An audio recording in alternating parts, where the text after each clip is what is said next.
Yo, what's up? Magandang araw mga ka-painters. Welcome to my YouTube channel, Gary Construct TV.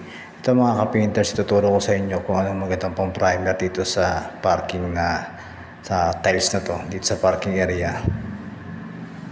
Siyempre mga ka-painters, walang ibang gagamitin natin dyan pang primer. Itong all-purpose na primer, itong epoxy primer gray mga ka-painters. Ito po talagang pinakamatibay na primer sa lahat, sa kahoy, sa bakal, sa simento. Pero bago ang lahat mga ka-painters, sa paghahalo po ng ating epoxy primer, syempre lagi merong catalyst po yan. Para yan po yung nagbibigay na papatigas sa ating epoxy primer.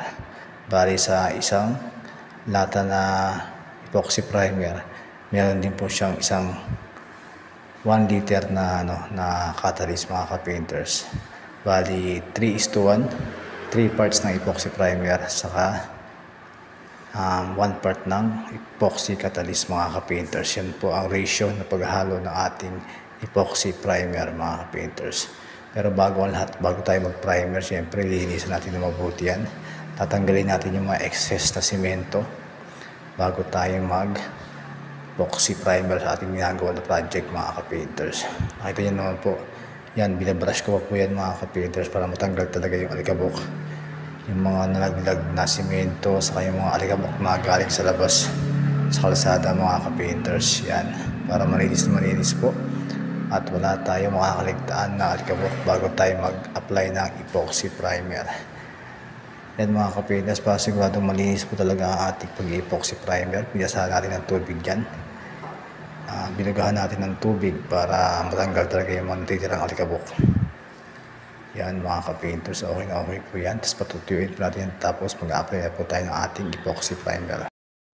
Basta mga ka-painters, ang lagi natin tatandaan sa pag-epoxy primer, dapat kailangan laging malinis yung paglalagyan natin ng epoxy primer. Kahit anong uri ng basta magpipintura kayo, basta kailangan laging malinis mga ka-painters para kapit na kapit yung pinturang i-apply natin. Yan po mga ka-painters, nakita nyo po, nag-apply na po tayo ng epoxy primer. Gumamit po tayo ng baby roller mga ka-painters. Kasi mga ka-painters, hindi naman ganun ng kalaki yung paglalagay natin ng epoxy primer. Kaya baby roller na po yung ginamit natin mga ka-painters. Basta suggestion ko po, kung gusto nyo po magpa-rubberize ng inyong mga flooring, don't forget na huwag nyo kakalimutan nagmamit ng epoxy primer para okay na okay at patibay po mga ka-painters. Para yung top coat natin mga ka-painters na rubberize, kapit na kapit po sa ating primer na in-apply mga ka-painters. Ito po mga ka-painters, ito lang po may clean video ko. Maraming salamat sa inyo mga ka-painters. God bless and peace. Don't forget to subscribe my YouTube channel, Gary Construct TV, para update kayo sa mga bagong video ko na nilalabas about painting works, basic knowledge, and construction technique mga ka-painters. Maraming salamat ulit. God bless mga ka-painters.